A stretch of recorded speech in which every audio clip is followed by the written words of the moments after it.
This is the Anycubic Photon Mono M7 Max, and Anycubic claims it'll completely change what large resin 3D printing means.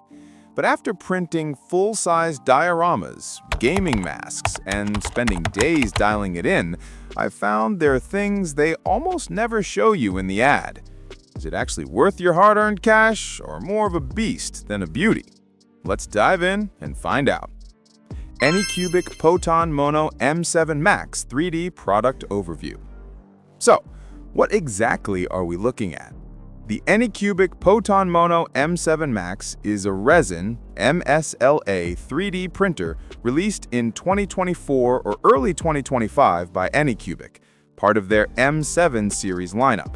It's built for folks who want big, detailed, high-capacity resin printing. Think makers, prop artists, small workshops, or even serious hobbyists who are tired of chopping up models because of build volume limits. Its key selling point? A huge build volume, about 298 by 164 by 300 millimeters, 14.7 liters, a 13.6-inch 7K monochrome LCD, upgraded light source, Light Turbo 3.0, and features like a heated resin tank and resin autofill and management. Anycubic Photon Mono M7 Max 3D Performance. Okay, specs are one thing, but how does it actually perform day to day?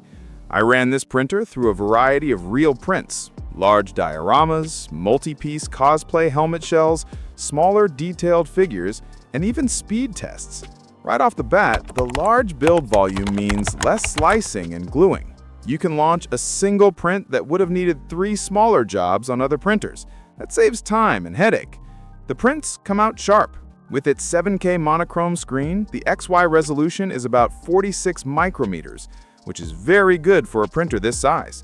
Details and fine textures, lettering, and small gaps, think between fingers or small armor rivets, held up well. Speed? When using standard resin at about 0.05 millimeters layer height, real prints are decent. But you can push it faster with high-speed resins and larger layer heights, about 0.1 millimeters, and things get quicker, though you'll trade some surface smoothness. However, it's not always seamless. For some large prints, the first layer didn't always adhere perfectly on my test unit. I had to readjust leveling, tweak first layer exposure, and ensure the VAT film, ACF film, tension was good. If you're someone who doesn't like fiddling, expect some trial and error. Features and tech. Let's talk about what makes this thing unique and why you might care. Massive build volume, 298 by 164 by 300 millimeters, about 14.7 liters. Real-life benefit? You can print large props, terrain, or full masks in one go. No need to split into parts and glue, less assembly, less post-work. 7K monochrome LCD, 13.6-inch, 46 by 46 micrometers XY resolution, plus Light Turbo 3.0. What that does is very uniform UV light, about 90% uniformity per 3D works, so consistent curing even out at the edges. You get sharp features, less distortion, especially useful in large area prints.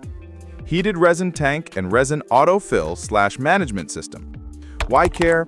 Resin viscosity drops with warmth. In cooler environments, prints slow down or layer adherence suffers.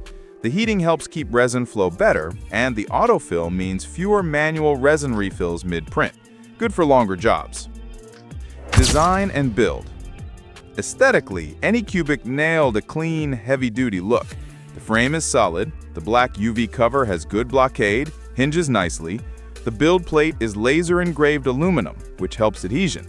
The VAT is unibody with scale markings, and you can tell they paid attention to ergonomics. The VAT weight is still significant because of its size, but handling is made easier by design choices. Handles, lighter heated elements in some areas compared to prior models. On the flip side, this is a large, heavy machine. 24 kilograms.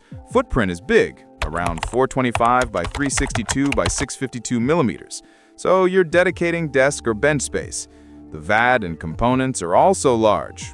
Cleaning and moving is more awkward. If you move it often, be careful. Pros. Massive build area cuts down on splitting and assembly and overall print downtime. Excellent detail with its 7K monochrome screen plus improved light system. Smart features like heated vat and resin auto management improve consistency and reduce frustrations. Design touches for usability, like tilting lid, a draining plate, and leveling wizard, that actually save time. But of course, nothing's perfect. Some adhesion issues on first layers, high cost and big size, space and resin usage may be overkill for small projects or casual users. Final verdict. So who is this for, and is it worth the money?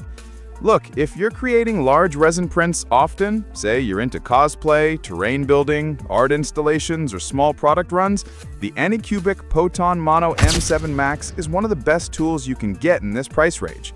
It gives you massive capacity, very good detail, and enough smart engineering to handle longer jobs with fewer hiccups. But if you mostly print miniatures, small models, or prototypes, and value ultra-fine detail, say at 8K+, or very delicate surfaces, you might be better off with something smaller and more detailed, less waste, less resin cost, faster curing per print.